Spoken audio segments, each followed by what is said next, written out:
Welcome back to the Cole Netton Show, a show where we just talk to regular, normal people about their debt-free story and how they went through it, and so that we can inspire other regular and normal people to do the same. So on the show today, and I know everybody has just been asking, you need to get Derek on the podcast, dude. Just the most popular guy ever. So one of my good friends, Derek Watson, is on the podcast.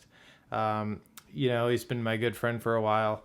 And actually, I don't know if he knows this, but one of Kate and I's first inspirations to get debt free, we saw how him and his wife, Sam, were living, and we wanted to do the same. So we're super pumped to have you here today to talk about your story and to help inspire others. Thank you.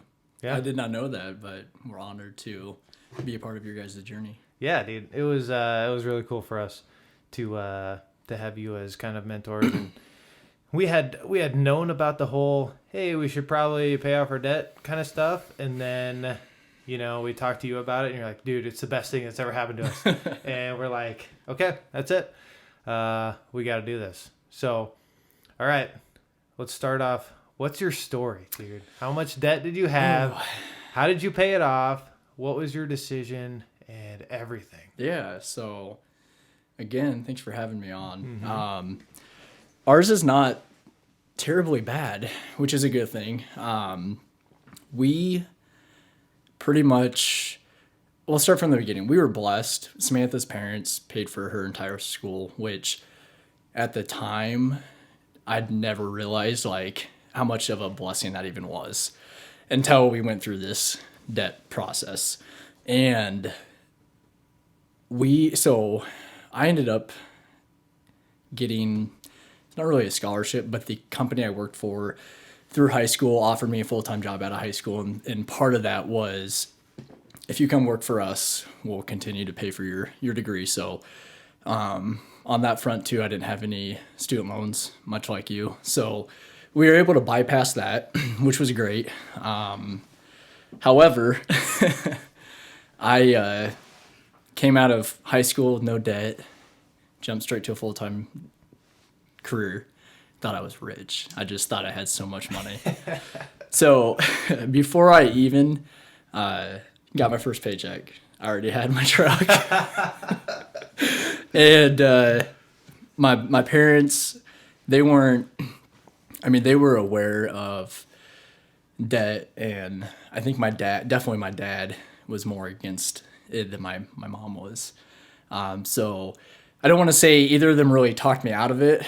They more questioned, can you afford the payment, which is totally normal, I feel like, in our culture today. And didn't have any other payments at the time, so I'm like, yeah, $500 a month, absolutely I can do that. So I had those documents signed before I even had my first paycheck, which was totally normal and cool, and I felt cool. That was kind of the notion of it. But we had, so that was about $25,000, and then Samantha, we've been together since she was 15, I was 17, high school sweethearts. I think it was the year after she graduated I proposed.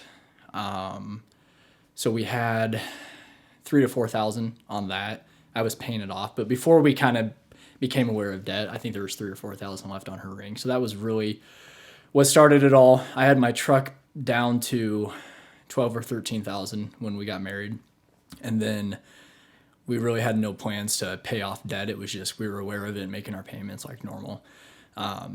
The biggest thing that changed was I wasn't happy at my current career and what I was doing. I was a software engineer, followed the path. My dad, he'd worked at the company. He's been there over 20 years. My cousin, who was like my best friend growing up, that was his calling for sure. And then my uncle also worked there. So I just didn't know any different and followed that route. Well, it became aware soon after we were married that I'm not happy here and this is not working, and wanted to pursue another career. Well, sales was kind of something I was interested in looking in. My father-in-law was in sales his whole life, and I think he had a lot of, not direct influence. I don't think he knew, but I was influenced by him. And I found out that move into that type of career, you're taking a huge pay cut. And so that was really nerve-wracking because I was making decent money. I'd been there 3.5 years, so I was making decent money, and we just didn't know if we could afford it. But on the flip side, I wasn't happy. I mean, I was miserable, and which is kind of interesting listening to your podcast. I mean, you can relate to that totally. 100%. And the biggest thing was, not only am I not happy, but this is not good for the company. Yeah, you know? Exactly. You just feel terrible because the company is gaining nothing off of it. Exactly. And you feel bad because you know you're essentially they're stealing their money and wasting their time. Yep. And they'd be much better off if they had somebody else Correct. in your position. Yep. So I battled that. It wasn't just a selfish desire because the company was great. I literally have nothing negative to say, and everybody that I worked with was great too. Anyway, so went to searching for a job, and anybody that's gone through that, it's miserable. It's terrible. It's literally the worst thing I've ever done. I didn't know what I wanted to do. I knew I wanted to be in sales. I just wanted to try it. I think the competitive nature to sales is what kind of drove me there. But I had nothing to show for it. Like, I had nothing on my resume. I was a software engineer. So I had to put something down, and it's kind of a cool story. That's how Samantha and I started our side hustle, our side business, Nice. Watson Woodworking, building custom kitchen tables and furniture. And the reason we started that was because I needed something to talk about in an interview process. I needed somebody to see, well, he's got some entrepreneurial spirit in him and some sales. And so we did that, and we were very, I mean, define your own success. In our eyes, we were very successful in the short 10 months we did it. And it gave me something to talk about in interview processes. And I found a company that I felt like was going to be a good fit to make that jump. And not to name drop, but my boss at the time, Sean Wood, took a chance with me, and he said he saw something in me, and I'm forever grateful for him for trusting in me. But with that came the significant pay decrease. And so through that transition, never knew of Dave Ramsey. And Dave Ramsey or not, we practiced, his philosophies. You don't have to be a Dave Ramsey advocate to still go down this debt-free lifestyle. It's just one way to do it. We never heard of Dave Ramsey, but we were trying to pay off debt as fast as possible.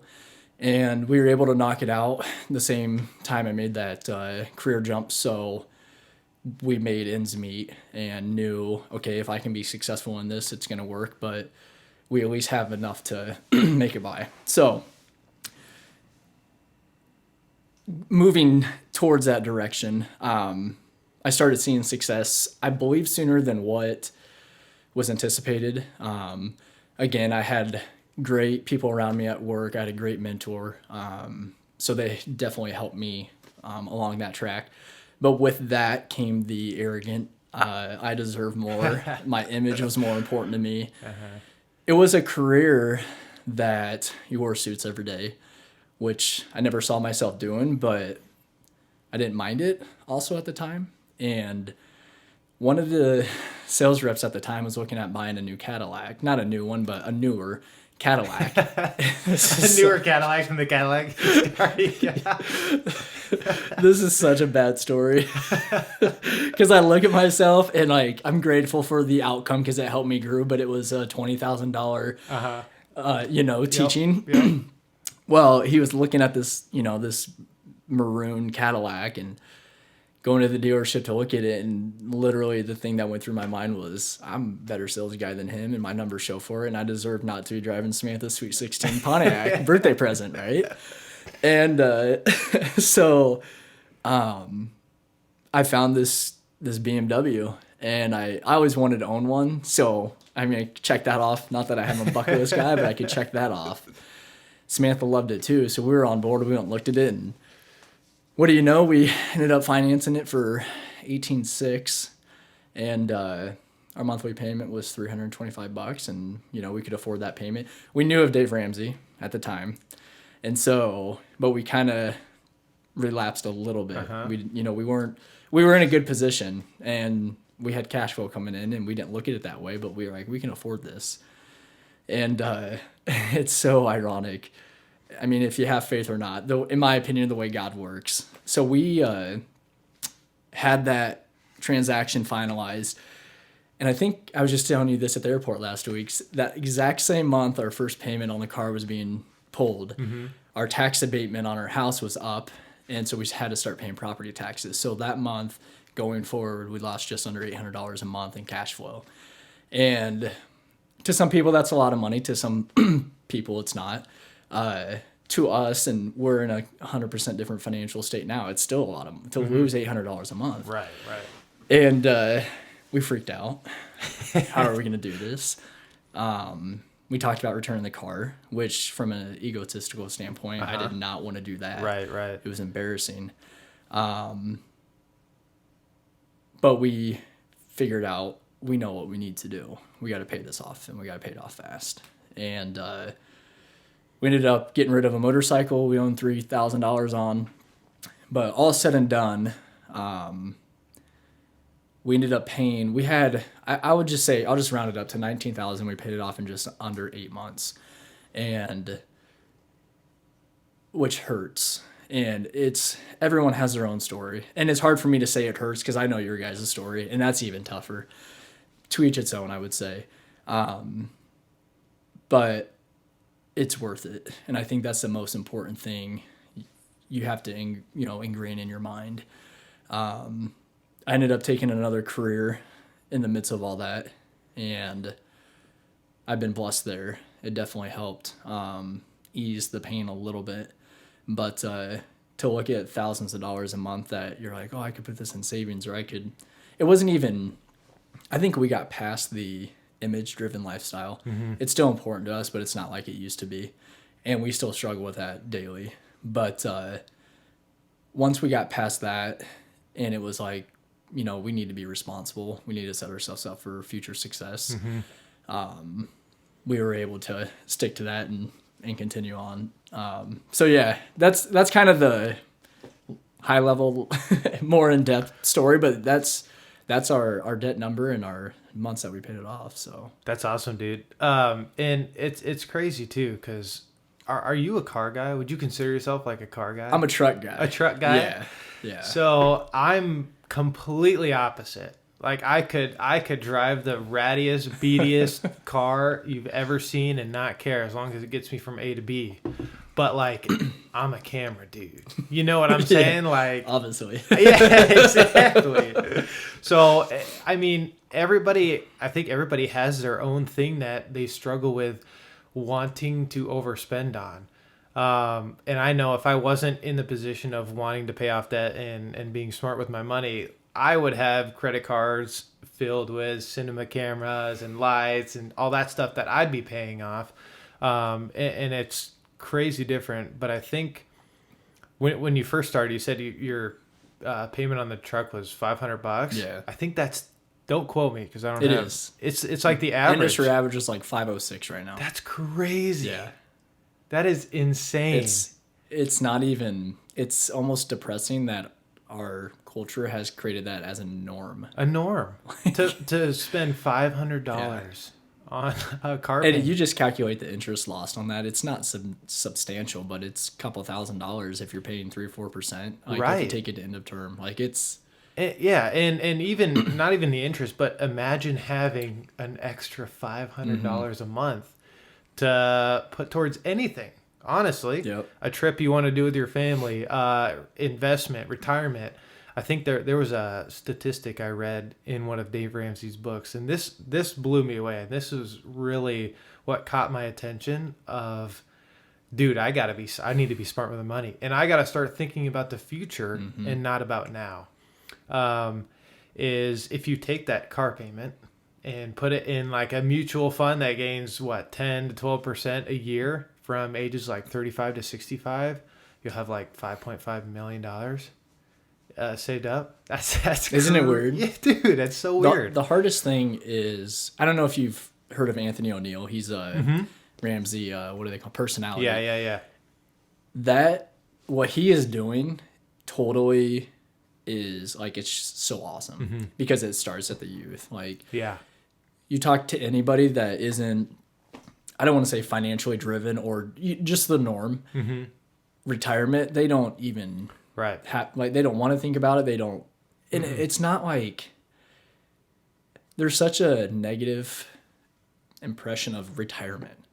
Right. Like, it's not fun. It's not boring. It's Right. retirement, but it's so important, especially like to be able to get ahead at such a younger age. It's easier Yeah. to do it. Oh, the sooner you absolutely. start. Yeah, and you don't have to put, and you can put a certain amount up to a point, and then you can even stop. Yep. And Yep. because you started so early, and that compound interest just keeps going. Yeah. And, Yep. and it's crazy. And I always struggle with the whole, I want to spend money on my business, right? I want to get new cameras. I want to get more lights. I want to get bigger production stuff so I can go with bigger clients, get a bigger budget, shoot a bigger film, and make more money, and kind of shoot bigger projects. And so I really have to be careful with justifying the equipment that I buy. And I have to look at it in a way where, okay, if I buy this camera, how much do I think it's going to make me? What can I get gig wise? That's going to eventually pay this off. And it's tough because essentially you can justify anything. 100%. Yeah. Honestly. And you can tell yourself, this is gonna make me more money, whatever. But if you don't go out and do it, it's just gonna sit there. So We can when we were doing our side hustle, building furniture, there's 200 pieces of machines and tools that I could use that I'm like, hon, if we bought this, like, we could cut this time in like a third or a half. But right. it's what I have found, which it's tough, is just contentment. Like, just saying, okay, I know that will take me here where I need to be, but if it takes me 8 months to break even on that piece, like, I need to know I'm going to have that consistent business coming in to justify it. But and it's hard because you love this, like, it's your passion, dude. It is. It is, dude. Like, emotionally, Right. making a decision, it feels so good. Right. But like, logically, you're like, it's 40-60. Right. Right. Exactly. And I think it's really tough to think. It's easy to think about the now. It's tough to think about the future. Yeah. And I've been thinking, and I use this phrase every time I want to buy something, every time I want to do something right now, I always tell myself, is it worth it? Those are the 4 words I use. 4 words I use to say, it helps me to stop and think and go, okay, take a step back. Is it going to be worth, one, the investment? So like if I feel like eating 4 pounds of spaghetti, I'm like, man, is it worth it? Like, is it good? And I started doing that on other aspects of life as, other than just buying equipment and stuff. But it's cool. It's fun to do your passion, and to turn it into a full-time job is even better. 'Cause I mean, I'm working, but I'm not. I'm enjoying life, and I was in your same position where, dude, work was miserable for me. Wasn't my personality. It had nothing to do with anybody who worked there. Wonderful employees, wonderful boss, just great everything. It just wasn't me. It's interesting because when you told me what you're doing, I didn't even know. Like, I can't even process what I was thinking because I went, that's just not him. Yeah. Like, that's just not him. No. So it's awesome where you're at now. And two, it was a kind of a learning step, a stone you were able to turn over and identify, which I love. In your last podcast, you said my alternative to this not working is going back to that, and I can't do that. Dude, that mindset is what's going to make you successful. I mean, just knowing I don't have a plan B, I can't fall back. I got to figure out how to make this work. Right, That's definitely. awesome. Because I knew exactly what I didn't want to do. And by knowing what I didn't want to do, I knew I had to do what I wanted to do. I had to make it work. And it's funny you say that because I talked to my parents after that, and at that point it was money driven. We had set up a meeting with Travis, and we looked through our things, and we're like, okay, this is when we're gonna get out of debt. And it was like, gosh, it was a long time, 15 months. We knocked it down to 15 months after whatever, and I'm like, man, I got to do something. Like I'm not even included in this. I got to get a job somehow. And so what's tough is getting a job sucks. And you said it earlier, and it was tough. I got lucky getting a scholarship to play for Iowa State, and so I didn't have any student loan debt. But what came with that was absolutely zero experience in the workforce. And so when people asked for my resume, I was like, well, I played football. Like, that was it. That's all I had. I didn't have anything else. I'm the leading scorer in Iowa State history. Yeah, but the thing is, like, nobody cares. Yep. Nobody cares. Yep. Job-wise, I had to shut down my website through college because the NCAA wouldn't let me make money, quote unquote, make money off my name. Really? Yeah, so I couldn't shoot weddings for money or anything. It had to be Interesting. for free. Yeah. So it was tough That to get just experience. blows my mind. Isn't it crazy? Like, so Iowa, or any college, probably not just Iowa State, is telling you, you cannot go out and gain Yeah. experience and be paid. Right. We need you to. There are a few jobs you can get in the summer, and you have to sign a release form. The employees have to sign it and Wow. make sure it's all.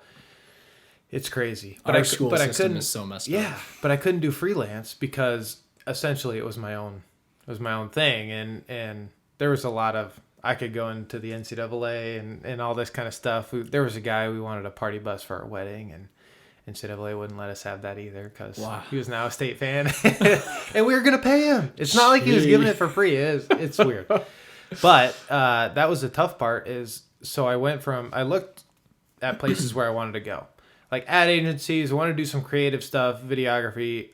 Just nobody was really hiring. And it was tough to find what I wanted to do. So I fell back to, all right, I got to get something. Like what can I get? And just essentially started applying everywhere. And then found that career, and I was like, oh man, it was a wear a suit every day, which, gosh, that was tough for me for some reason. I don't know. Mm-hmm. I sweat a lot. It's just not comfortable. Sitting in a chair. I started getting fatter than I already was, and I was like, man, this is tough. And my parents said the same thing. So I called my parents, and I was like, guys, I got a job. Like, because they're worried about me. You know, my personality is lazy. Yeah. Not I'm agreeing. Yeah. No, I just meant Right. And I was a video game player, stay up all night kind of guy. I mean, I couldn't be lazy in football because essentially you're forced to be. Otherwise, you're not playing or you're getting kicked off. One of the two. So that was great. When somebody made me work hard, I could work hard. But when it came to the workforce, I was not a worker, quote unquote worker. I never had a job in high school. I was blessed too. My parents would pay for almost everything. As long as I was, I mean, I put a lot of work into sports. Yeah. Obviously, it's not like the scholarship just came out of the blue because I didn't work for it. But I had my summers free. I wasn't bagging groceries like a lot of people I knew, and so I tried to enjoy life. But it was tough, and I fell back on the whole. I need to start making money, even if I don't like it. I got to get this job. So I did. And I just feel terrible to this day that I said yes and that they offered me the job. I get it. Because they took a chance on me. And I'm like, man, I'm going to make them proud. I'm like, this sucks. Yeah. This is so hard.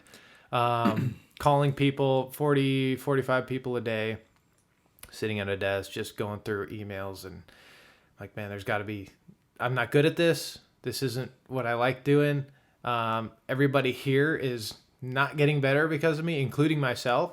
And then it was go time from there. But I keep wanting to say, I told my parents, I keep getting off track, but I called my parents. I'm like, hey, got a job, you know, be proud of me. You know, I'm making money now. And they're like, yeah, this is great. They're proud of me. And then my dad told me they hung up and looked at each other and said, he's not going to last at that job. They knew exactly. Dude, I love this story. They knew it makes me laugh exactly. every time. Oh my gosh, they knew exactly my personality, and Yeah. they said, "Yep, it's. We'll see how long that lasts." Yeah. And it was 3 weeks, which is just terrible. So, the other thing is, if I wanted to get another job, I still couldn't put that on my resume. Yeah. Because who's gonna look at you working at a place for 3 weeks and go, "Yeah, let's hire Yeah. this guy," you know? So essentially, I remember coming home and I told Kate, I was like, "Yep, I quit." She knew right away. Did you she guys asked talk me- about it before? Oh, no, that was the part. And she was, I mean, she wasn't super happy, but she understood. Mm-hmm. And there was a lot of times where we carpooled and I'd bring my own lunch and she would pick me up and I'd be standing outside the office with my lunch just looking miserable. And she hated to see it too. So I was very lucky to have a very supportive wife too. Kind of, I didn't say it I don't want to say it screwed us, but it set us back a little because took a huge pay cut and I had to figure out. No, I had a little bit of business just from experience. I had a drone, a bunch of things like that, and so I had some work that I could show people, and I could go out and say, hey, can I do this? You know, started to get into some other things like, hey, can I do this for free? I just need some experience doing that, and it's grown what it is into today, and it's awesome. So it's really cool. Now when in your journey did Sam quit her job? Yeah, so that was interesting. Conversation. For those who don't know my wife, she is very goal oriented. If there's a plan in place, you better not deviate from it because you're going to hear about it. She's just driven, such a driven individual. I'm so blessed to have her in my life. And she wanted to stay. She was working for a corporation downtown Des Moines. She wanted to stay there, and I totally supported her. I think my first preference would have been to stay home with the kids. Mm-hmm. And I don't know why that is. Just I think it's from people we knew that said, if you can do it, you won't regret it. And so that was my first want with her. But I told her I'd support her either way. So she ended up deciding she's going to stay working, and we were going to figure out daycare.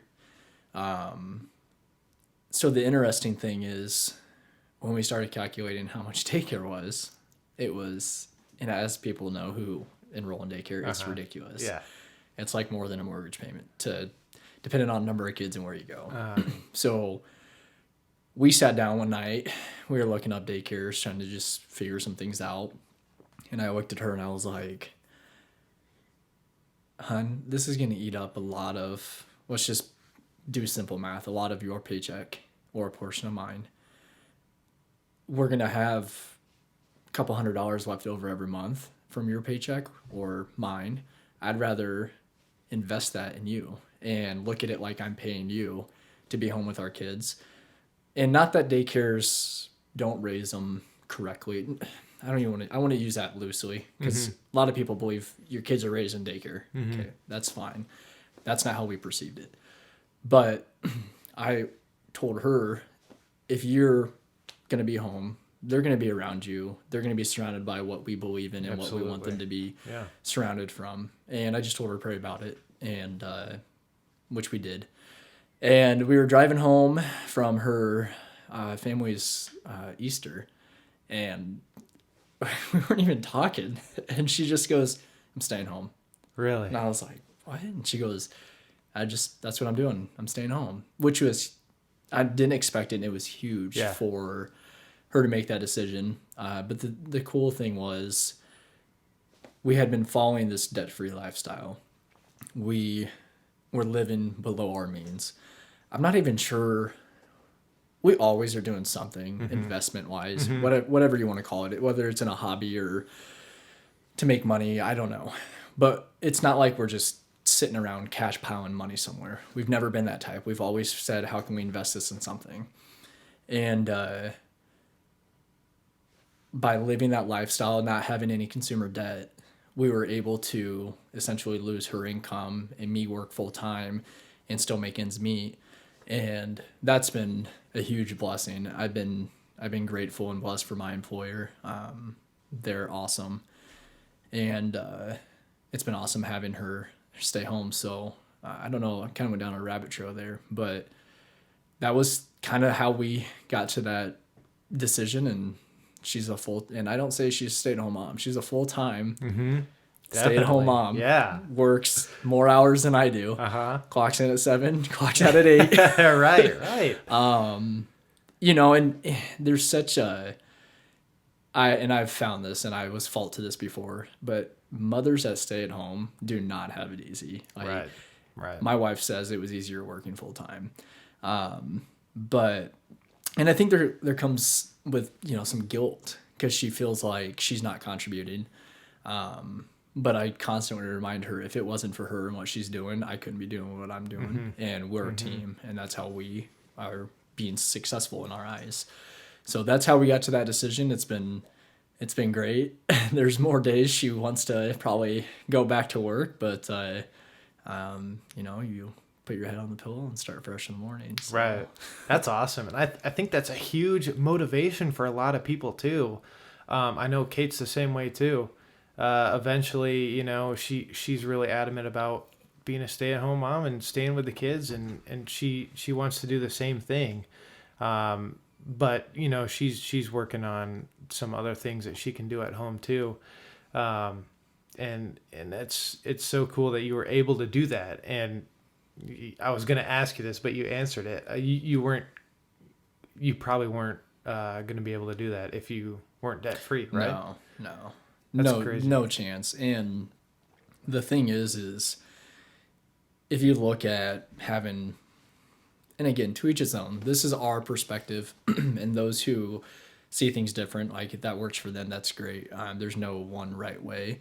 But to have car payments, to have credit card debt, whatever it may be, little tiny things over time start to add up. And when you sit down and realize, like, it's such a cool thing to know, if you quit, we're good. If I quit and you're working, we're good. Like, there's no stress there. I mean, there's still stress, but it's very little. You don't think about it near as often. I'll put it that way. Right. And it's not like life altering stress. Correct. Too, right? There was one story we've had, again, I'm not a car guy, so I've got like a 2002 Mercury Mountaineer that's rusting and it needs fixed every once in a while. And not too long ago, I had to replace the brakes, and it had been so long that I also had to replace, I'm pretty sure it was like the rotor or something. The rotors. Yeah. They were doing some scraping. So it cost more than we'd like. It was like $600-700 for all that replaced. And, we're like, oh, this sucks, complaining about it. But I was at the place, and I heard there was this other couple who was there, and I was behind them waiting to bring my car in for an appointment. And, they said, we can't fix our car. We have to wait till our paycheck because we don't have the money to fix our car. And it hit me at that point. I'm like, this is why we do what we do. And I'm like, I came home to Kate. I'm like, hey, we're complaining about this, but we shouldn't be because we have the money. We have our emergency fund. And each money we put away for the car too, because we know it's not the last started doing thing. that this year. Yeah. And I'm like, man, that's the spot. And I felt terrible for him. I'm like, that's the spot we didn't want to be in, and we're not there. We should be grateful. We shouldn't be, mad about it. But yeah, no, that's really cool. You were correct when you said it's not life altering, because years ago to have a $1,000 expense come out of nowhere would have just like shut you down. Yeah. I mean, it would have, that wouldn't have, now don't get me wrong. When that stuff happens, I am beyond irritated. Because even though you have those, we're on the same page, emergency fund, which I don't know if we're going to go down that later, but it's important to have an emergency fund or just a fund with money sitting there for when life happens, because it's going to happen. And the funniest thing is if you're breathing, something's going to happen. So Yeah. be prepared. Right. And getting out of debt allows you to fund that quicker. So we've had that in place. And like I said, it's not that, oh, my brakes and rotors went out. That's $800. No big deal. No, you're still mad about it, but it stings a little less. Right. And that's the important thing. And Right. you're not mad about it for the next 2 weeks. Right. You're going to be Right. mad that day. Yeah. And we're human. Right. That's normal. Right. Our last meeting with Travis was kind of interesting because 2019 it kicked our butts. Really? It was a tough year. We identified why and how to change it to set ourselves up differently for this year. We had a tree fall in our house. We had our basement flood multiple times. Samantha's car that we purchased, our first vehicle, we purchased cash with. Yes. The engine died after owning it for 6 months and needed to be completely I didn't know any of this. redone. And we had a baby. I didn't know And that. and it was just like, man, and this was all like in the first quarter of Yeah. 2019. So Just it's not getting even kicked in the like teeth, I'm in the 9th round. Right. I'm in the first round Right. and I'm just getting punched after punched and it's just miserable. Yeah. But to have someone, and we were talking with Travis about this, and he said he listed, because we didn't list these out. We had a bunch of stuff going on. It's terrible. Our life sucks right now. We've been doing everything right. Why do we feel this way? He listed all these out and was like, this like didn't even like, yeah, it's a speed bump, but you didn't drive into a brick wall. And it was like that perspective we needed. And it's so weird because that perspective isn't hard to find, Right. but we couldn't find it. Right. But when we looked at it from that perspective, it was like, man, could you imagine if we had what if we were paying $300 a month on that car? Right. Like, oh my God, I would have probably drove it off a cliff and stayed in it. Like, I paid $300, and my motorcycle, Right. Samantha treated me to an anniversary.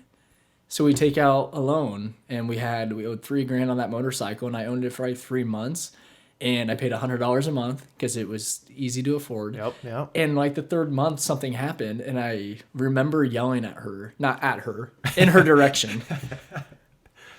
I have to go pay $700 to fix this and I can't afford that. So I'm paying $100 on something that's just going to sit in my garage. Right. Like, man.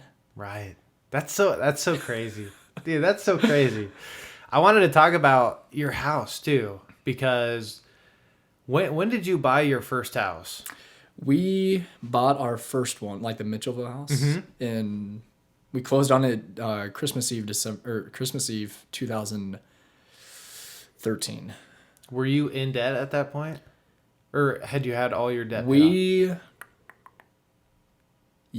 we were out of consumer debt paid off? Okay. and we were renting. Gotcha. So we had no debt at that time. Correct. Nice. Yeah, no. We could afford it because we had 18 months of tax abatement. So Ooh. $400 a month we weren't paying. Right. And we were going to move before it kicked in because that's what everybody was doing. Right, Buying a right, nice right. house and they were jumping houses every time that tax abatement. You're building new houses and then jumping. Right. Didn't have any consumer debt at that time. And then we ended up taking on that house. I don't know if you want to know figures. I think we paid $182,000 or financed 182 on it. Then kind of went through the journey we spoke about earlier. And then our goal was to just start getting our mortgage debt paid off. How far did you get? Because you sold that house that was a great investment. Yeah. So part of our plan, which my grandpa, he was a carpenter his whole life. And my dad dabbied in that early on in his career. And it's just, my dad and father-in-law both just know what they're doing. They're men, okay? Yeah. which They're manly men. is what I'm gonna help you hang these. Yeah. I actually brought him over to hang some shelves. For Yeah, me, these and then- shelves after this. Yeah, and then he podcast. just sat down. I was like, all right, might as well just Let's see film where a this takes podcast. us. Yeah. But part of and I don't know why, Samantha and I, we've always had a passion to renovate. I don't want to say flip a house yet because I think it was just more renovate the house. And the upstairs of that house was finished, of course, and the basement was left unfinished. And her and I's goal was to finish the basement and build equity in it. We had no goals to sell it. we just wanted to do it, and I helped my dad renovate his basement in high school, so I felt like I knew enough to be dangerous, and then then I learned. I failed as I went. I'll put it that way. Yeah, there you go. The very first wall I put up, all my studs were on the wrong side of the chalk line, so they all went this way, which I didn't think was a big deal until I went to drywall and I couldn't find the stud to hang the drywall. But anyway, so this is kind of a interesting story. So her and I had buddies that would come over and help do odd end things on some days to hang out. We ended up finishing our basement. For the most part, we paid cash for that. This was before, I believe, before the BMW. So we had a little bit more cash flow then. And we were just trying to cash flow the whole thing the best that we could. I mean, we weren't following the debt-free lifestyle. We were just trying to be a little bit responsible. And we ended up, I think we only put like 10 or 12 grand into the basement. And we had one little corner left that we were going to do our bar area, and we wanted to be super unique. We get a lot of inspiration from online, but we've never wanted to just do what's in at the time within reason. I mean, there's some things that are in and we actually really like, so we will take inspiration from that, but we wanted to be super unique. So I custom built all the cabinets. Again, no training. I just watched some YouTube videos and thought I'd give it a shot. And, I was telling you in the airport, it was the first project that we charged. Yeah. I had a credit card, but it was a work credit card. So it was my personal credit card, but I only used it for work expenses. And the reason for that is I had my debit card compromised 4 times in 1 year while traveling. And that's my actual money. So I had to wait weeks for this money to be replenished. Dang. So that's why I got the credit card. I was sick of it. Yeah. But it's strictly for business expenses, or we budget for a project, we save up for it, and then we charge it to the credit card. I hate saying that, but for points. But we have the cash, so it's not like I still think there's some validity there. I know Dave Ramsey and other people might not believe in it, but the thing with Dave is he's such he's a numbers guy, and it's like 70% of people end up not paying off their credit card. Right. So I mean, if you know you're the responsible 30% and you've proven it, then I think you're fine. The biggest thing too is I hear a lot of people say, okay, I'm going to jump here and then go back. Well, we charge everything to our credit card and pay it off monthly. The studies show there's no emotional connection to a credit card versus paying cash. Right. So that's where I think it's a little dangerous. For us, we literally sit down and have a budget meeting about every project we're going to do and detail everything out to like as close as we can, save up the money, go buy it, and then we do a payment to that credit card. So that's worked well for us, and we've never got out of line. Yeah. Anyways, the bar was the first project. I had money coming in. I didn't want to wait because we were trying to get it done before Freddie's birthday. His first birthday. Yes, Freddie's first birthday. And we got the whole thing done, and I think it was between $2,000 and $3,000. It wasn't anything significant. I mean, it was between $2,000 and $3,000, which is a good chunk of money. Well, as soon as it was done, like a week before or so, maybe a month before Freddie's birthday, we found out number 2 was on the way. And I couldn't help I wasn't angry. Yeah. I was more angry at myself because I'm showing him this when he grows up. Showing William. Yeah. William. It's your fault. It's not your fault. I love you. It was just one of those, at the end of the day, it was immaturity. Yeah. And it's not that, I don't want to say it was a contentment thing, but it was just immature, spending money before you have it type of thing. And on that subject, our BMW purchase was, we were going to pay it off like within a month or 2 after the new year because I was supposed to be getting a bonus from work. I misread the bonus structure. And so instead of having probably 8/10 of what we owed on the car, I ended up getting like a quarter. Oh. So that's tough. It's another learning experience. Yeah, definitely. Don't spend your money before you have it, even if you think it's coming. I get that all the time because I'm supposed to get paid on this date. or the project's done, and then if you go through a company, they've got to go through somebody else, and it takes 30 to 60 days, and I'm like, oh my Yep. goodness, dude. Yeah. So I've definitely been there where I'm like, this month should be a good one. I'm like, what happened Yeah. that month, dude? Yeah. I'm like, still waiting on like 5 people to pay me this month. So yeah, Yep. I been there, done that. Can't go back. Yeah. So We so to kind of finish that question, we ended up also paying down the house. Had no plans of moving. I literally was talking to my brother-in-law, Josh, on a Saturday. What are your guys' plans? Like, are you just gonna stay there? You want to move? And I told him, I said, no, we're gonna try and get this mortgage debt paid off. We were bored, and I had to go back to my hometown, and I found this house online. I stumbled upon it. I always check the market just to see what's out there. Found this house online and told Samantha, I'm like, hey, we're going to be driving right by it. Let's just go drive by and check it out. And it's our current house now. So we found this property and we wanted to try and, quote, flip it for the first time as an investment and see, hey, we've always talked about flipping a house. We kind of did it, but our new, our current house was new. We just wanted to flip a house as an investment, and it was strictly a financial driven decision. We wanted to make sure the biggest thing was we didn't want to take on any more mortgage debt. So how much equity do we now have in this house? So we had to do a market analysis, talk to our realtor and say, what is this house worth before we even go down this rabbit trail? And she felt like we had enough equity in it, take out realtor fees. If you use a realtor, we did. And any other fees that come with it. And she said, I feel like you guys will have enough in it. So we bought it for 182. We had it down to 165, and then we sold it for just under 260. So we had about 96,000 in equity on the awesome. house. And so that was able to, the house we purchased was more money, but we were able to put a significant amount down Right. to bring our mortgage debt equal. And then the leftover money that we had, instantly started going into renovating, which has been awesome. That's sweet, dude. So That's sweet. What are your plans with that? depends on the day. Yeah. Originally, our plan was to renovate and kind of just bring up to date. It was built in the 1980s, so not everything was outdated, but the majority of it was. So we were just going to just clean the rooms up, renovate them, paint, carpet, trim.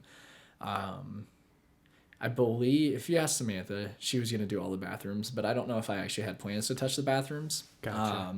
And then just some new flooring and some trim, and then finish the basement was unfinished, so we were going to do what we just did. Yeah. And make some money. That's completely changed. She's having me relocate stairs, ripping out load-bearing walls. No. It's been awesome, and it kind of is the dream come true. Like this isn't. We've always wanted to do it. She has no history or background or training on interior design, but she's phenomenal at it. Like, I don't care what anybody says. Like, ask her opinion because she knows what's up. And so she, everyone jokes for the Chip and Joanne fixer upper. She has the vision and just tells me what to do. Yeah. And it's kind of, she And just you look on YouTube on how to do it. yeah, exactly. And and it's not all by my own. My father-in-law's helped a lot. My dad's helped a lot. I've had my neighbor. Just met him when we moved in October of last year. He's helped me out a lot. He's around our age, and so it's been great. But yeah, so I think last we spoke, our plans on this house is to completely flip it and finish off as much square footage as we can, and then do it the way we want to live in it. And then if we decide we want to move or find something else, we'll have that option. And if not, it's the way we want it to be, and we'll be happy in it. So that's where we're at right now on it. That's awesome, dude. That's awesome. Debt-wise, I want to talk about. So what was the hardest thing? What was the hardest thing for you paying off the debt? The hardest thing I would have to say is we were paying off to us a significant amount per month. I mean, it was like a couple $1,000s per month, as you guys can relate to. And it's so hard to be like, this is going to a car that's I already have sitting in the garage. Yeah. Like, Yeah. I'm a big hunter. Uh-huh. I'm like, you know how much hunting stuff I could buy Yep. with this? And my wife, she has hobbies too, you know, so it's not just me. Right. But the hardest thing is definitely just seeing this money that we could, you know, use for whatever we want for fun and choosing to be responsible with it and getting out of debt. Yep. Yep. I completely agree with you. I think for me, that was the toughest part too, because we're like, yeah, like we just paid off $2,000-$3,000 a month. I'm like, oh yeah, it's gone. Yeah. See ya. Yeah. See you later. And I made Kate make me a chart, like one of those donation charts, like of a thermometer. And you fill it in And as we you had go. to fill it in because I needed to see Yep. it going towards something. Because to have it leave our account and then knowing, like, well, it's not an investment. Like, I don't have any new camera stuff. I had to know. That was tough, dude. It was really tough to just buckle down and know that, okay, this is good. This is for our future, and when this is all done, we'll be getting that money, Yeah. but just not yet. And that the thing is for us, it was strictly just a vehicle or vehicles. But I'll tell you this much, like, this is what's taught me. I've now bought 2 vehicles completely with cash. And not only is that super awesome, and when you tell the car sales guy you're paying cash, he like laughs and doesn't think you're serious. And you're like, no, dude, like I'm serious. I'm Like, here's my briefcase. yeah. Flip it open. And, you know, I got him right here. It's kind of cool just to see the response and just not that I need any like I don't need somebody to be like, oh my gosh, you're so cool, like you're so special. This is, Right. but to hear somebody actually like say this is completely unheard of to Yeah. us just makes you feel Right. good about yourself. Yeah. Like all the hard work's paying off. Where I was going with that is, like I said, we've bought 2 cars now. My truck I just got last February, and you start to negotiate differently when you're not financed because you know if I can talk this guy down another 500, 1,000, $200, like that's literally more money in my pocket. It's Right. not being financed, and you start to ask questions of wait, what is this $83 thing? What is this $23 thing? Like, and it makes you think like, is this thing that this asset that just depreciates worth this amount of money to me today? And that's the hardest thing because I love trucks. Like, I want the biggest souped up truck out there. Like, and it's tough because I also surround myself with people who have nicer trucks, and some pay cash for it and some don't. But it's hard to be content. And at the end of the day, like I'm grateful for my pickup. We were able to pay cash for it. It's gets me from point A to point B. Yeah. But it's crazy to think like, is it worth paying this much money for something? And that BMW, interesting fact, it was 19 grand. We sold it a year and a half later because we had a kid coming and it was just not easy to get a car seat in. So we were planning for that. So we were trying to sell it. It took me like over 9 months to sell that thing because there's not a huge market for it. Yeah, right. It's super expensive to maintain it, like maintenance wise. right. Bought it for $19,000. Sold it a year and a half later for $6 grand. And that was Ouch. private. Dude. Trade in was like $4,500. Ouch. You want to talk about money down a drain? Oh my gosh. I was that's crazy. I was very mad. And I didn't overpay for that car. Like Right. we checked. That was right in the middle when we bought it. That's why I'm so glad I'm not a car guy. Yeah. Because, but the other thing too is technology. I'm starting to see that in technology now too. Technology's actually worse. Dude, it's going so fast. Yeah. It's like my camera is outdated in a Yep. year. Yeah. And then nobody wants to buy it anymore. Yep. I'm like, dude, in order to stay up on everything, and you don't always need the latest and greatest thing. It's awesome and it helps you with your, filming and stuff. And then you've got the big cinema cameras that can go up to like $20,000. Like that's a car That's insane. for a camera. But yeah, that's the other thing is, and those will last you a while. Those will last you a long time. But yeah, my car, I just drive it around and it's an old, just beat up car, and I just pull up to other people, and I'm like, yeah, it's paid off. Samantha and Kate were out a month ago or so at a girls' night, and they were driving nicer vehicles. And Samantha told me that night that her and Kate waited at the door for all the girls to leave because they didn't want to see them get in their Dave Ramsey cars. And I was like, it's kind of a so funny fun. story. It is It's a a funny story. story. Like, but priorities. Love so. it, dude. And Kate won't drive my car to work because she's embarrassed. Wants to, but doesn't want her coworkers. And I'm like, she's like, man, eventually I'll get a truck for all my equipment and stuff in the back seat.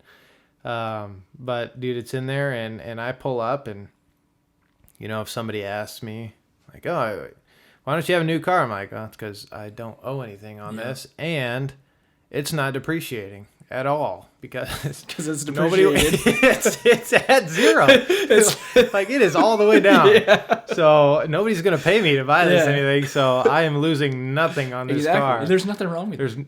It's awesome. And I'm not against people that want new cars. I mean, that's totally fine. That's their hobby. That's absolutely. Just make sure you can afford it, and it's not putting you in a hole. Yep. But yeah, and don't lease vehicles. For those.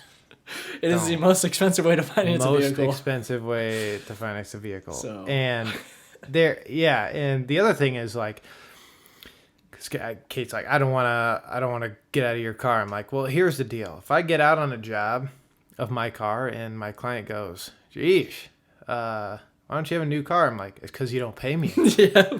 Like, you want me to get a new car and look nice and pay me more money. Like, this isn't me. This is you. Help me help you. Exactly. I mean, this is your fault. Don't look at me like I'm the one who's wrong driving a bad car. I'm like, you give me some more money. I can get a new car. Oh, jeez.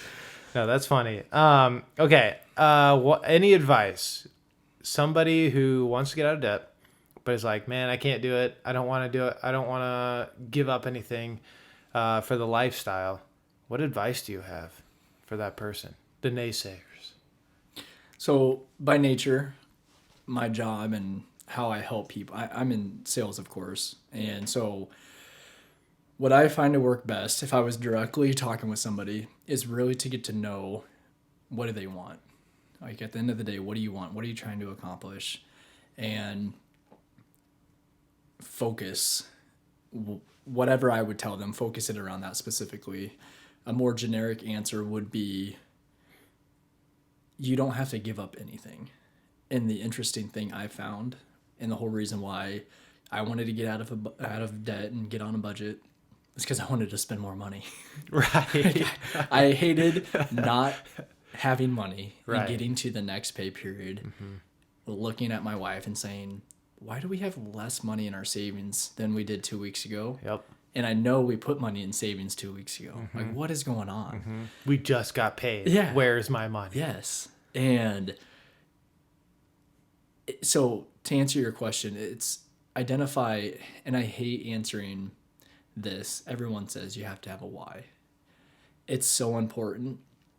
You have to, but you also, that's a broad answer. Like, what's your why? Why did you start? And it's true, it's appropriate, but actually sit down and reflect. Like, what do I want? Not just the why, but what do I want? And is it worth more to me than where I'm at today?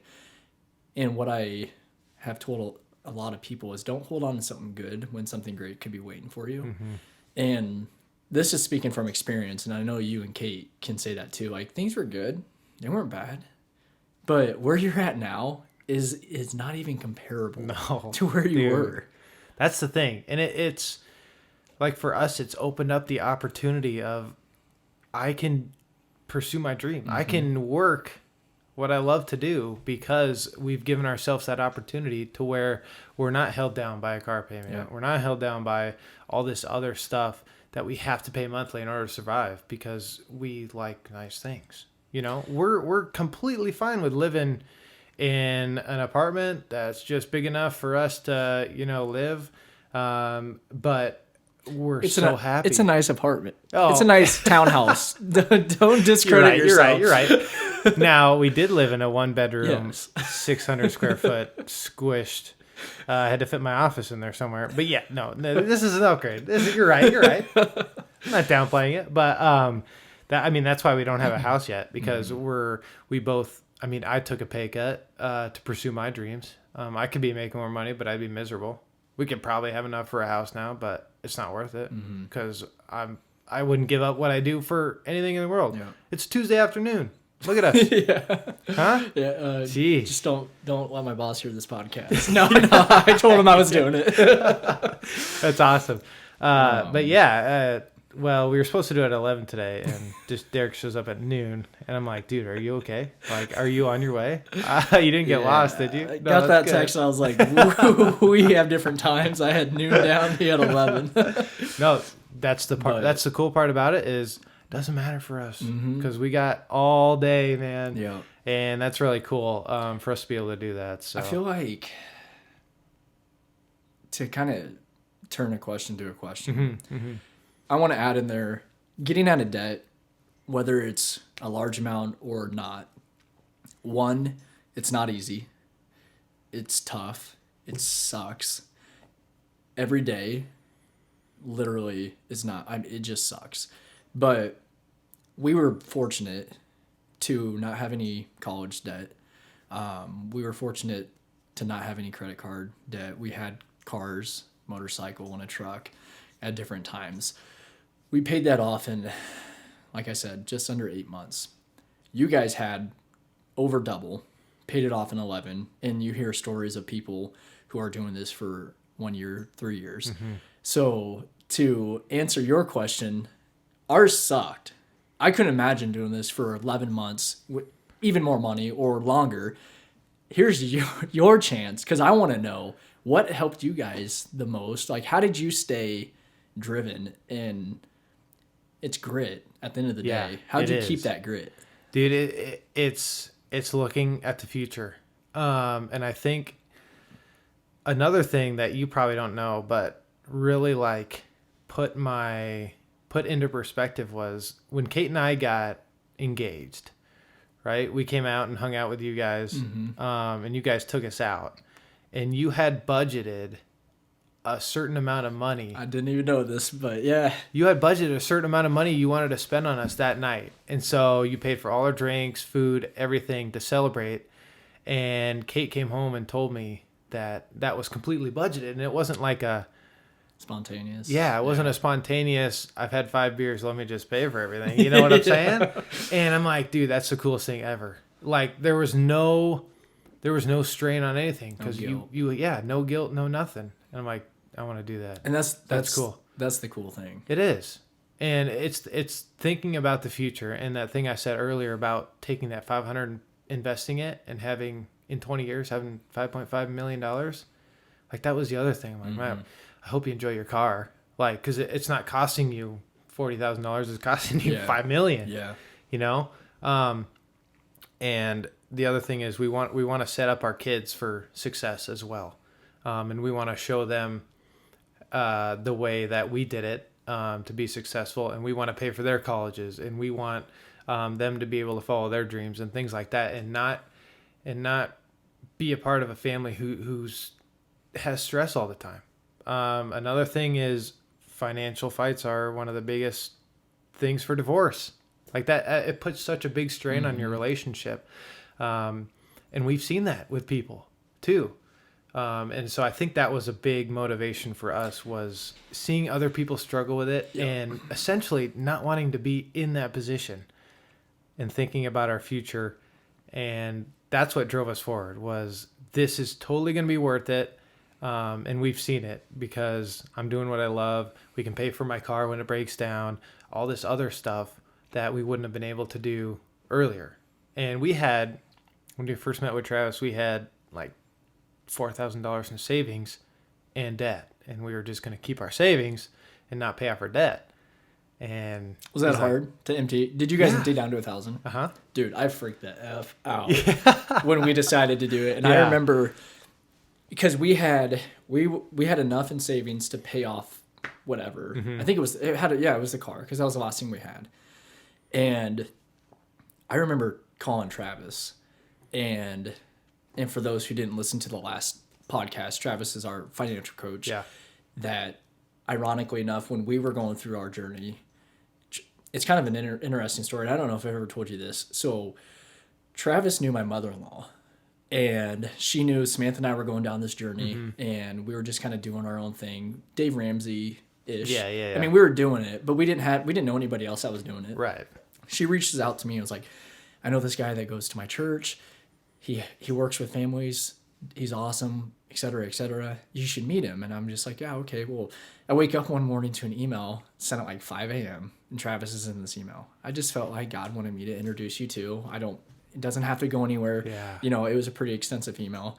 And I just remember thinking at the time, like, you know, I don't have time to kind of meet with a new guy. Looked him up on LinkedIn, and I was like, yeah, he definitely looks fancy. Like, works for principal. He's a financial advisor. Right, suit and tie. Yeah, suit and tie. Yeah. His teeth look white. Right. Like, he's got it all. Right. You know? No. He's gonna hate me for saying that. But we ended up never connecting. And then Samantha was at a conference, and my father-in-law was out of town for work, and Amy calls me up and it's like, hey, we're having a leadership class or conference thing at Prairie Ridge. I know Samantha's gone, Eric's gone, I'm going to it. Do you want to join me? And I was like, yeah, sure, let's do it. So I get in the car and I meet her at the church, and we're sitting there kind of just going through it, and she leans over and is like, hey, that's the guy I was telling you about that I wanted you guys to meet. And I was like, oh, I was embarrassed. I was like, oh, I'm sorry I never followed up on that email. You know, I never thought I'd actually meet the guy. Oh yeah, I know that email. Yeah, I never did anything with it. Yeah, exactly. And so we ended up breaking off into little groups, and lo and behold, of course, Travis has to be in my group. That's crazy. So Amy introduces us, and that's how Travis and I met. And it was like, hey, let's just get together. And, you know, so the cool thing about our relationship is we started off as friends before he even went down this path of what he's doing now. And that's why, I fully have trust in him. He's looking out for our best nature. Where was I going before we went down that rabbit trail? I don't know. I don't know what we were talking about, but that's such a God thing too, because I was at the same point where my parents were like, you should take this course, financial peace. It's really cool. I'm like, money. Like, I've never been in debt. I don't need money advice, whatever. And man, and it was through all the other people who were put in our lives, who gave us inspiration and who went through this, we finally started to see, and it finally came to us. That's why I wanted to start this too, is because there's a lot of people out there who were like us, and we're like, I don't got time for this. I don't have time to meet with somebody I don't need money advice, whatever. Or they think they're doing okay. You know, they think they're doing fine, and exactly. Hopefully they can find this as an inspiration to just question like what else is out there. But you hit the head on the nail when you said you had people that you knew that were kind of doing this, and we were an indirect influence. I mean, we weren't trying to influence you, and I'm grateful you guys found us that way, but that's such a important thing when you ask, what would you say to somebody is if you can find somebody or just, there's so many Financial Peace University classes going on, and that's a good start. And, we're not pitching, you have to follow Dave Ramsey, but his philosophies are proven. They help. They're foolproof. They are. There's a million ways to get to this in goal, but it's a good, and it's easy. It's not rocket science. Right. But surrounding yourself or finding people, I believe, and I might be wrong, I think it started with Samantha and I. So my dad claims he never knew Dave Ramsey, but he was paying off, doing the snowball, paying off the little things, using that. He believes he was doing that. But we found Dave Ramsey, and we kind of introduced them. And my parents are 100% debt free. They paid off the house a couple years ago, which is just like unheard of. And they've stayed out of debt since. My in-laws debt free, which is just unheard of. Yeah. It's crazy to be like, it's so unnormal. We don't have a mortgage yet. Yeah. But we also have, I got a buddy, a close friend of mine, my brother and sister-in-law, they're debt free. Just found out I have a coworker that I never knew about. I was talking, his name's Ian, and he's like, hey, I heard you on the Dave Ramsey show, and I had no idea that he was awesome, even, and he was debt free. Yeah. So it's important, and you, Travis, others, it's important to try and find that commonality it just helps you stay grounded and stay focused and know, yeah, you know, to 99% of people, you're weird for doing this and it's Right. probably not right, but Right. not right, but you know, you're not alone and it's not hard. And trust Right. me, it's freaking awesome when you're on the other It's side. so awesome, dude, and it's worth it. And it's gonna take some discipline. Like it's not. It's gonna suck for a while. And there are a couple things you're gonna have to give up. Live with it. Like deal with it. Like if you want Starbucks every day, you're gonna have to cut back a little bit. I trust me. I know the caffeine fix. I drink Bangs all day, every day, because I love caffeine. Caffeine's awesome. But if you're in that position, and there are ways to have fun too. Like when Kate and I were paying off debt, we went out to eat, not near as much, but we'd share a meal. We'd get water because beer is way expensive, and you have 4 or 5, and your bill's $40-$50 at the end of the night. And there are some times where our bill was split like $12. We're like, "Whoa, this is crazy." I was still hungry at the end of the night, but we were still able to go out and have fun with friends. And I think the mistake that a lot of people make is, I'm going to be at home all the time, I'm going to lose all my friends, all this kind of stuff. But it's not true. So We found that too. We had some people when we started telling people no to certain things. It's hard because it's embarrassing, Right. especially when I felt like I had a decent income at the time, and we had that image in the past, and to start saying no to things, in my eyes, whether people were or not, I'm like, they're questioning. Yeah, You know, 100%. like why? Why Yeah. aren't they going out to dinner? Why aren't they doing that? That was hard for me to give up. But it's for a certain amount of time. And the thing is now we can get together and buy somebody's Exactly. portion of it. And it's Exactly. I love everything we do, but the fulfillment of blessing somebody with a gift or with whatever, that means so. Like, I don't know if you've awesome. ever done the 5-7 love languages or whatever. Mine's Yeah. gift giving. So is mine. Is it? So is mine. That's awesome, dude. I love giving 100%. people gifts. And Kate is complete opposite, so it sucks because I'm like, oh, I want to get her a gift. I'm like, but she won't like it. Yeah. She's not. I Yeah. surprise Samantha all the time because I'm excited. Yeah. And she's like, "Oh, thanks, Yes. hon." And I'm like, "I thought this was gonna go different." Yeah, I'm like, oh, I'm way more excited than you are. Yeah, I'm Yeah. completely the same way. That's awesome. Dude, I'm completely the same way. But yeah, it's really cool. And it's weird too because it's tough because you want to say, hey, we can't go out tonight because, we just can't spend the money. And when you say that, there's this, I don't want to say like target put around your head, but there's this thing that now you're being watched. And we bought a car right out of college. It was kind of forced on us. Kate had a car that was a beater. And her sister needed that car for high school. And so we bought her grandparents' car. Yeah, I remember this. Yeah. So they gave us a good deal. Shouldn't have done it. I mean, we thought it was great at the time. But it was $11,000 that we didn't have. And when we started to pay off our debt, we were thinking to ourselves, okay, well, one, we're in debt to family. So if we don't make our payments, and we show up with an Apple Watch at Christmas, It's dangerous. there's gonna be judgment. Yeah. Whoa, you have the money, but you're not paying it. So paid that off as fast as possible, which was great. But yeah, if they are your friends, they're gonna completely understand.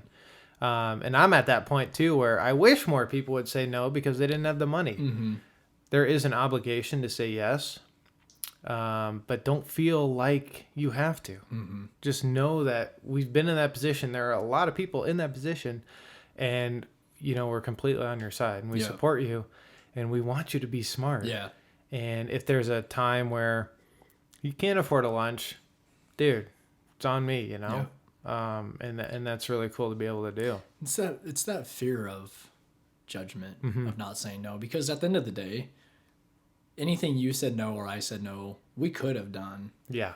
Right. And I think what I found to help us is we worded it like, hey, we can't come. To we chose like, hey, right now we're choosing not to do this. because we have other priorities right now. And wording it differently helped me out. And I think people knew, but if you fear that I don't want them to think I can't afford to do something, just think about wording it a little bit different. And that helped me out because I mean, it is what it is. For me, it was more that judgment of, I can afford this. Same reason I bought that damn car. Like, I can afford this. Right, and it's exactly. like, but you can't afford it because you couldn't buy it. Exactly. Yeah. Yeah, that's crazy. Man. Dude, I don't know. What else? You got anything else? It's been fun. It's been really It's fun. my first podcast, so First podcast. I think it's just going to get better from here. Gotta be. I don't know. That's tough. That's going to be tough to beat. Yeah. Yeah. So I peaked. Yes. I peaked at 12:30. No, I joked. I told you beforehand. I told my oldest, my 2-year-old, that Daddy's broadcasting career is about to take off, and I won't forget him when I'm at the top. That's right. He didn't really understand what I was saying, but Samantha laughs. That's funny, and she is mad that she can't be on the show because I should have worded it Cole differently. didn't budget 2 mics. I didn't budget 3 mics total. I Yeah, budgeted 3. 2 mics. Yes. And I should have worded it different. I just told her she wasn't important enough, but I should have told her I didn't have 3 mics. Her response, I said, "Hey, hon, Cole has asked me to be on the Cole Netton show." And she said, "You?" And I said, "Yeah." And she goes, "Am I not allowed to come?" And I was like, I'll ask him, but I was like, I'm sure he won't care. And that's when we spoke at the airport, and you're like, "Dude, I only have 2 mics, and I need one." Dude, I'd love to have her on, but I got 2 mics. So we will circle back. We need to, because I need to get. I'd like to have couples because there's so many good different perspectives from the wife's angle too, especially staying at home and stuff. And man, I gotta. The thing too, which I haven't felt like I've really said, is if you have a spouse, it's important that they're on board. And for Kate, it was getting you on board, I believe. More. Was it? No, dude. Other way around? Yeah. Okay. It surprised me too, because I just came out of nowhere. I was this Because you're a spender, Amazon, right? I am, still am. But I'm this Amazon ordering package dude. She's pretty. She's the stick to the plan, and I'm like, hey, we got extra money. Let's do this. You know what I'm saying? Yeah. I had stuff showing up at my door all the time, and then, dude, just something switched, and I got passionate about it. I'm like, we're hitting this hard. And it's important that you both are on the same page if you're doing it together. I'm the spender, the natural spender. And again, I did it because I did this whole thing because I just wanted to be in control and know where everything was going. And believe it or not, we got on a budget, and I felt like I made more money after we got on a budget, but it's not going to be easy. It's not going to be hard. You talk about financial fights within a marriage, and it is the leading cause of divorce. Samantha and I still have arguments, and we, up until I'd probably say a year and a half ago, never had a single financial fight, which is incredible. I don't think we're as detailed on the budget. We still have arguments now, and it's more because I want to allocate more money to the house renovation fund. And she goes, "No, we need toilet paper." Right, right. I can get this. Let's get the single ply. Yeah, no, yeah, we're getting exactly. single ply. So Let's get the reusable. yeah, the washable toilet paper. So we still have our arguments in that, and getting out of debt, getting your life on track and on a budget, it's not going to eliminate that because that's not how life works. So we don't want to come across saying you got to do this in your life. You're never going to have a cloudy day because it's still going to rain, it's still going to pour, but you're going to get less wet. You're prepared for the storm. Yes, and so yeah, it's totally worth it. And I talk to people all the time that want to do this. They start, and then 8 months later, when they would have been done, hey, where are you guys at? Oh, I honestly haven't done that since 6 months ago. Right. Something came up. And it's like my heart kind of goes out to them because you know what it's like being on the other side, as we've discussed. And it's, you just want to help them and be there for them. But anybody that is thinking about it or questioning it or doesn't know where to start, talk to Cole. on the Cole Netton Show. Talk to myself, Yeah, or we have a anybody. coach. Travis Shelton is great too. I mean, Yeah. you're not going to lose anything. No. By getting a second opinion. Not at all. No, and what you need to understand is, and the other purpose of this show was to interview people who are just like us. Mm-hmm. Like, we're not famous actors. We don't make hundreds of thousands of millions of dollars a year. But we're just normal people who have had the same problems with money that you're having right now. And with some hard work, some discipline, and a right plan, we were able to get out of it. Yep. You're not alone. We've all had a problem with money. We've all had the same problems. So reach out to any of us. We'll give you our advice, what worked for us, what didn't work for us, what we think might work best for you, anything like that. Also, when we get a house, I do want your opinion on one thing. Let's do it. But I'm here all after day. Oh, after this, sorry. no, you're good. You're good. I need a kitchen table from you because I got no room for a kitchen table in my super nice townhome. So nice. Smells amazing. It does. There's like a strawberry shortcake candle. Unreal. Unbelievable. It makes you want to lick it. It smells does so make good. you want to lick it. It's very dangerous. But I want to give you a chance for a plug too. Like, if people want some sweet furniture, where do they contact you? Where do they get you at? Yeah, so that's just a side hustle Samantha and I've always done. We're not actively advertising like we've done in the past, just because our priorities in life have changed a lot in terms of our goal is to finish off this house. But I still do things occasionally on the side in between projects. As we cash flow our projects, it's not like we just, have it as soon as one's done. So there's some time in there, but reach out to me. I'll be very direct on what I feel like I can do and can't do. The last thing I want to do is something ineffectively and then leave somebody not satisfied. So Right. reach out to me on Samantha and I usually focus on kitchen tables and benches. We have more of that farmhouse style. I don't go too modern just because it's not a passion of mine, and I don't feel like I could do a modern table.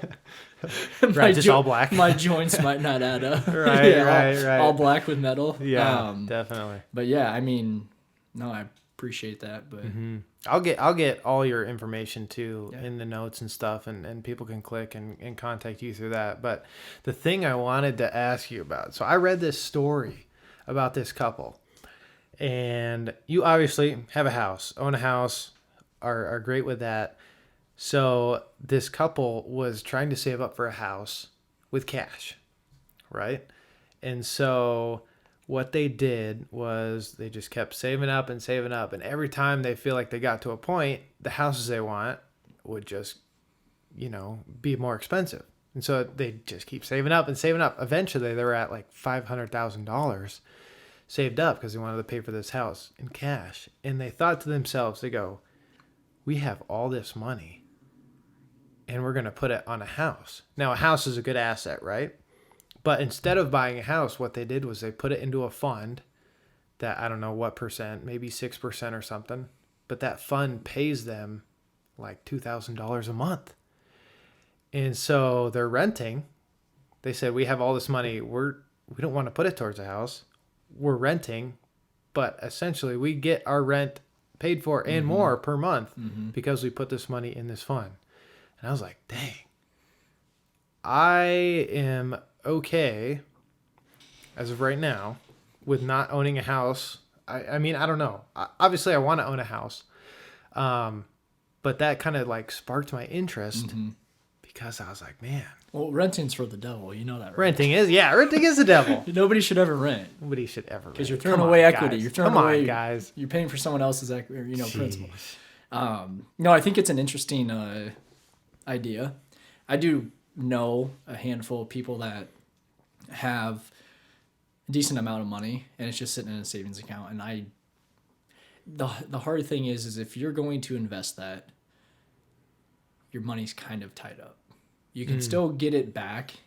Any interest earned, you're going to pay, your tax rate on. You can still get it back. I think there's probably, depending on who you go through and where it's at, a penalty if you take it out within 3 months. So I think that's the fear most people have. But I mean, if you got a large chunk of money and you're not, and I know people that are large chunk of money for houses, for land, for whatever, and it's in a savings account earning a third of a 1%. Yeah. And it's like, and I know they've had it there for 5+ years. Right. I'm like, yeah. The last time I just checked, my portfolio was at 31.5%. Yeah. And if you did 5 years ago, you could probably withdraw that, pay some taxes, and it would be worth 31.5% more today. Yeah. You guys are missing out on a lot of money. Right. But there's two sides to it. Right. And obviously you'll get the money back with the house too. But what I didn't know and what kind of blew me away was we were talking with Travis and he had his house paid off, right? Yep. But he was still paying $700 a month. Property tax. Insurance. I'm like, crazy. So essentially you own the home, but you don't own the home because you're still like cheaply renting, even if it's completely paid off. Property tax is tough. That sucks. When we were in a small town in our last town, and we were matching our property taxes like more than what my parents were living in Ankeny. And if I remember right, property taxes were brought into effect to fund a past war. My history friends are going to kill me for this. I am not a history buff. But it was once the war concluded. Yeah. God, I hope I'm right. It was supposed to be, it was supposed to end. Right, yeah. So think about it. You bought this house. It's on this chunk of land. You own it. But the government owns the actual land. And you pay them infinity. Right. Like it never, it's like no maturity date. Have you seen that McDonald's movie? Which one? Gosh. It was the founder of McDonald's. Essentially, that's what he did. So he couldn't... I mean, he bought all the land that McDonald's was on. Really? And, yeah, I think you can buy that. Well, I mean, I know you can buy land. Really hope movie buffs aren't going to be mad at me We're either. both going to get negative reviews on this. We're about to get roasted here. Edit this out. But there was something where... Yeah, he ended up buying all the land for the McDonald's, and then essentially McDonald's had to rent out the land. There was something he did super smart. Interesting. And made a lot of money out of it. Interesting. Because, Cool. Essentially the same thing. But that was my thought, because I was like, essentially you're never done renting. Yeah, no. I mean... So those who say renting is throwing away money. I think my parents... said that they still have like $600 a month they pay for that's crazy. Or the property tax. That's crazy. And that's kind of why it was so enticing for me for putting that into an account, and then even just letting it grow a little bit, but have it pay for your rent. Yeah. Because I mean, you're still paying money, but it's but you're not working for it. But you're not working for you. It's working for you. Yeah. Essentially, you're getting it for free. Yep. You're just living for free. Yep.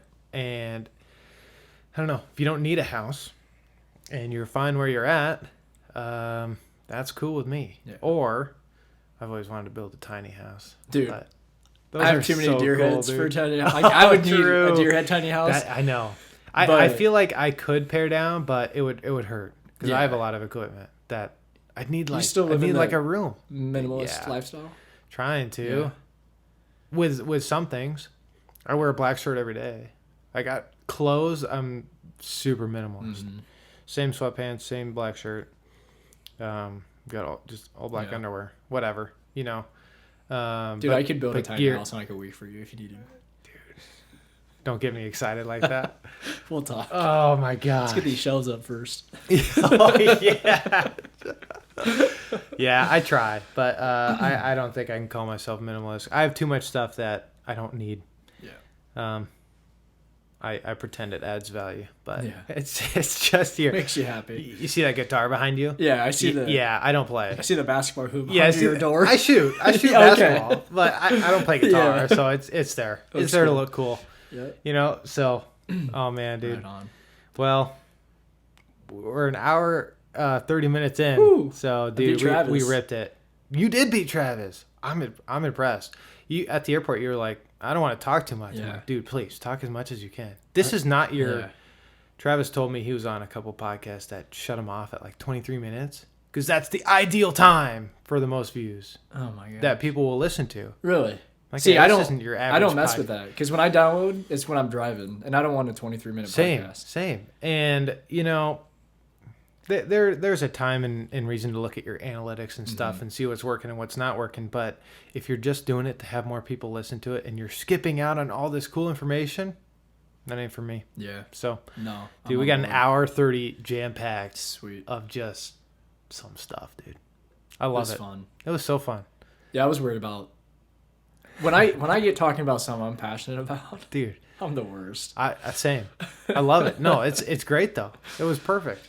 I thought it went well. Thanks for having me. Yeah. Thanks for coming, man.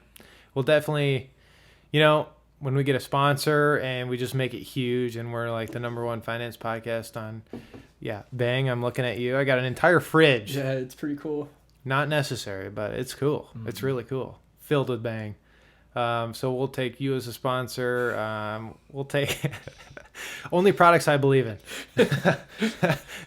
So, well, once we start making some money, we'll get another microphone, a couple more cameras. Set this back. I'll dedicate an entire room just for podcasts. There you go. Yeah. So then we can do whatever we want with it. This be full time. Yep. Love it. All right, my man. Thanks again for coming on. And if you enjoyed the podcast, share it with somebody. That's it. That's all we want to do. We want this to reach people who are having trouble with money and who feel stuck, because we've been there. We felt stuck and we've gotten out by the help of some great friends and family and mentors, and that's what we're trying to do here. So if you enjoyed it, grab some value from it, leave a like, leave a review, 5-star. If you didn't like it, just don't leave a 1-star. Tell us why so we can improve. Yeah, there you go. Tell us why so we can improve. But share it with people who you think might need it. And we're very grateful for that. So this has been Cole Netton Show, and we will see you next time. Peace.